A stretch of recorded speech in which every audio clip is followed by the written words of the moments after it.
Okay, good morning. So today we will be discussing the C structures in C programming. Okay, so we have here C structures. Structures is a user-defined data type that allows to combine data items of different kinds. Structures are used to represent a record. Example, or a record of an employee. Okay, so we have here emp number, name, depth, salary, rate. So emp number stands for employee number, and then meron tayong name, and yung depth is department, and then we also have the salary rate. Okay, so this might be familiar yung doon sa kung saan nag-aral kayo ng SQL. Okay, so parang somehow ma-integrate natin yung SQL, yung MySQL nyo sa programming natin. Okay, so defining a structure. So ganito po yung format niya. So we have here structure tag, okay, member definition. Member definition, yan yung mga struct members. Okay, so ang struct members is parang variable. Okay, yan yung parang variable, yung int emp number, ganyan, emp department, float salary, ganyan, at iba pa. Okay, so let me check my here. Okay, so yan. And then one or more structure variable. Okay, so each member definition is a normal variable declaration. Okay, so ganyan ang example natin. So struct emp, int emp no, character emp name, int department number, float salary, and then employees. Okay, so accessing structure members, use the access operator, yung dot natin. So ito dot. Okay, so the member access operator is coded as a period between the structure variable and the structure member that we wish to access. Okay, so may example tayo dito. So struct emp, int emp no, and dyan yung mga variables natin sa loob ng struct. Okay, so int dep no, float salary, and then yung pangalan ng struct natin is employees. Okay, and then kung let's say gusto natin mag-print ng employee name, ganyan. So printf, the normal printf, ganyan, double quotes, employee name, %s. Okay, you can have your designs here, yan, \n. Basta ang importante is yung sa variable natin, ganito tayo mag-address. So employees dot, okay, so employees dot, okay, so dot employees dot emp name. Ibig sabihin yan, sa struct natin, kung mapapansin natin, ang pangalan ng struct natin is employees. Okay, so employees dot emp name. Ibig sabihin parang nagpo-point out tayo ng gusto nating ipalabas na value sa loob ng struct. Okay, so employees, okay, so employees dot emp name. Ganito. Employees dot emp name. Employees dot emp name. Kung gusto ko naman magpakita ng emp number, employees dot emp number. Ganyan. Employees dot emp number. O kung gusto ko naman magpakita ng department number or depno, employees dot depno. Kung gusto mo magpakita ng salary, employees dot salary. Okay? So depende po yan sa pangalan ng struct na nilagay nyo. Ang pangalan ng struct nyo is let's say basketball. Okay, so struct basket, ayan, basketball dot emp number or basketball dot player, ganun, basketball dot score, basketball dot winnings, ganyan, at iba pa. So parang ganun lang din sa MySQL nyo, di ba? So yan, so accessing structure members. So we have here, guys, we have here struct emp, and then sa labas ng int main natin is doon siya nakalagay, struct emp, andyan yung mga variables natin. Okay, so struct emp variables, ganyan. Tapos nakalimutan ni Sir Yudes yung ilagay yung pangalan ng struct dito. So struct emp employee, dapat dito dapat may nakalagay na employee dyan. Okay, so and int name, sa loob ng int name, int main, andyan yung mga pag-declare natin ng variables. Okay, so how can we do that? So ganito yan, guys. So ilalagay natin yung structure natin or yung struct sa labas. Okay, so struct emp, ganyan. Okay, so let me just put this here. So, struct EMP, tapos curly braces, and then kung ano yung laman ng structure natin. Kapag sabi nating structure, parang ano yan, cabinet. Okay? So, yung mga nasa loob ng cabinet is yung mga tinatawag nating struct members. The first struct member is the emp no, and then character emp name, yung susunod. Let's say this 50, ganyan. So, int department number, float salary. Ganyan. So, yung dito naman sa baba, between the curly braces and the semicolon, lalagay tayo ng pangalan. Okay, so lagay tayo ng pangalan. Okay. Nagano. Yan. So, employee. Database. Ganyan. Employee database. Masyadong mahaba. Gawin ko na lang DB. Ganyan. Okay. Ngayon sa loob naman, let's say, ito yung importante. Declare a variable of type EMP. Ito is, kailangan mong ilagay ito sa program mo na int main or voids, for example, para mabasa yung struct. So, struct, i-declare natin siya dito sa loob ng int main. Okay, so struct EMP. Ito, pares lang to dito. Okay, struct EMP. And then yung pangalan ng database. Employee DB. Employee DB.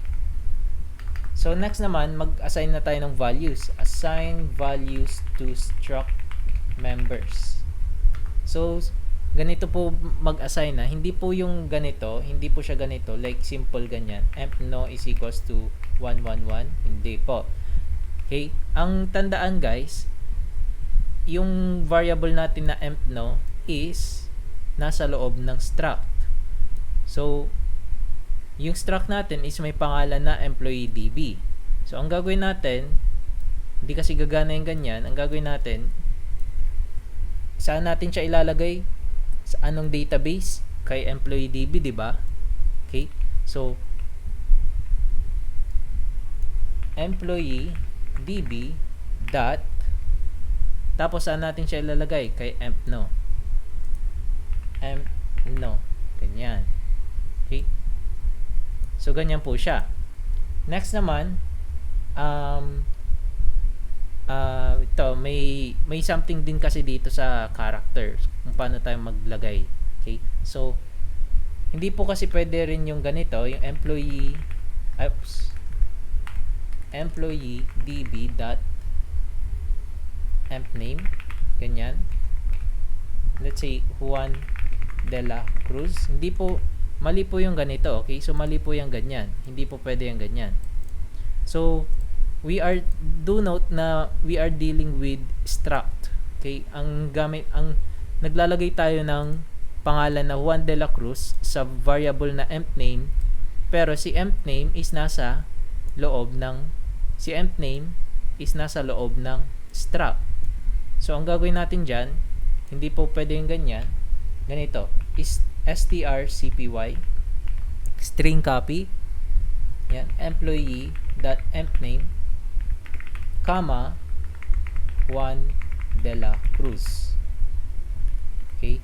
Ibig sabihin yan guys, katumbas lang po nito itong ganyan sa dito, pero ang dinedeclare kasi natin na value is string. Pero struct siya, so gagamit tayo na strcpy string copy. So ito, comma po yan guys, huwag niyo kakalimutan yan. And then employee.depno is equals to 10. In the rest, basta numbers is ganito na lang po. Pero kapag string kasi, dapat strcpy. So employee db dot salary. Ang salary ni Juan de la Cruz is 15,000. Okay, so ganyan po. Ganyan po ang pag-declare natin. So, let's return to the PowerPoint. Ngayon, kapag gusto natin siyang i-display, ganito po siya. So, accessing structure members, printf employee number, ganyan, percent D backslash N. Printf employee name, ganyan. We can also have the spacing, guys. Do take note of that. You can also have your designs too. Okay? Department number percent D backslash N, and then the salary percent 9.2F. Okay? So, printing the values. Okay, so ganyan po. Printf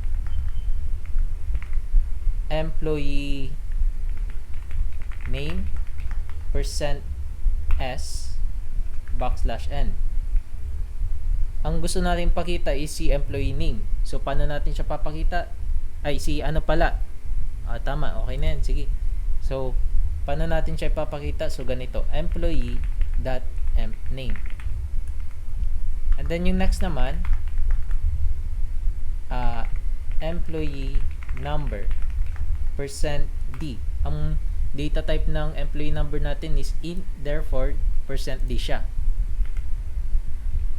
Employee number, yan. Tapos, employee, o nga pala, dapat DB yan. Employee DB dot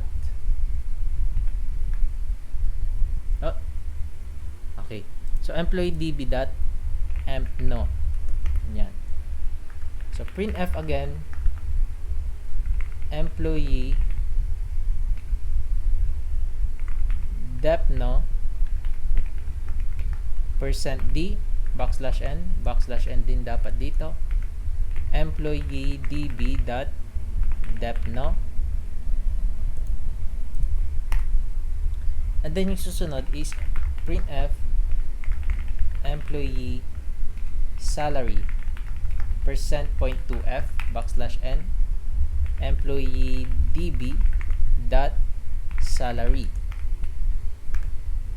Oops.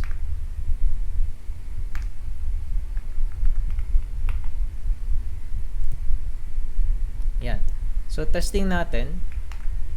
Let's see for any errors. Okay, so dapat ito is DB. Yan. So, yan. Makikita na po natin na nandito siya. Okay. So, ganyan po siya, guys. Kung paano ka mag-display ng values sa isang struct member.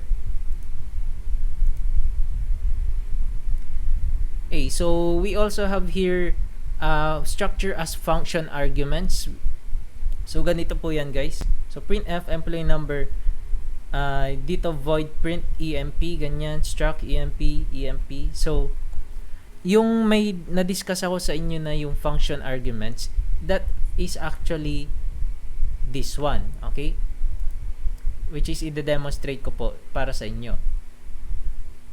Okay? So, let's start here. Let's say gusto ko siyang gusto kong magtawag dito, i-separate to sa different function or void. So, ang gagawin ko, comment down ko muna to. Comment down. I-comment ko muna. Okay? Mamaya, mawawala yan.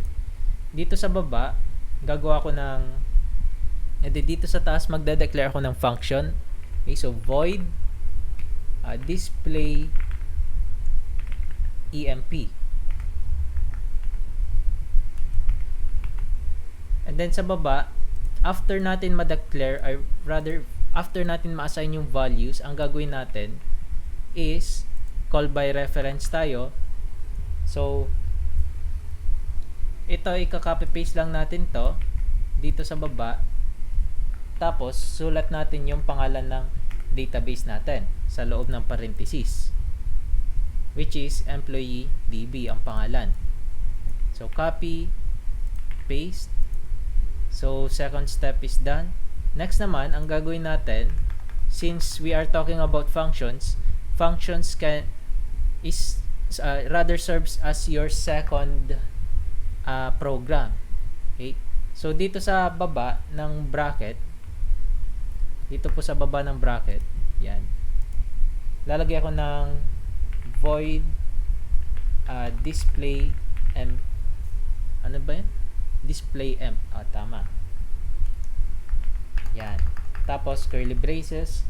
And then, yung nasabi ko kanina, nabanggit ko, copy paste natin to. Ito is kailangan para mabasa rin ng function yung.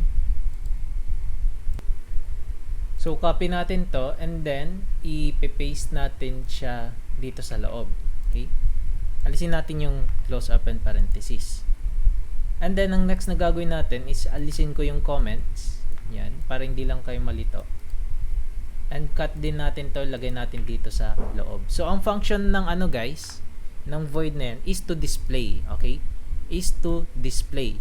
So we can also have other functions such as sa void na to is ina-add niya yung numbers, sa void na to is sinusubtract niya yung numbers, yung mga ganun at iba pa, di ba? So yan. So let's test to see if there are any errors. Okay, so kung mapapansin natin, nakikita na po natin siya. So, employee name, Juan de la Cruz, employee number 111, employee dep note 10, employee salary 15K. Okay, so that is the basic example of structures. So, I hope you have learned something with our topic and thank you for watching this video.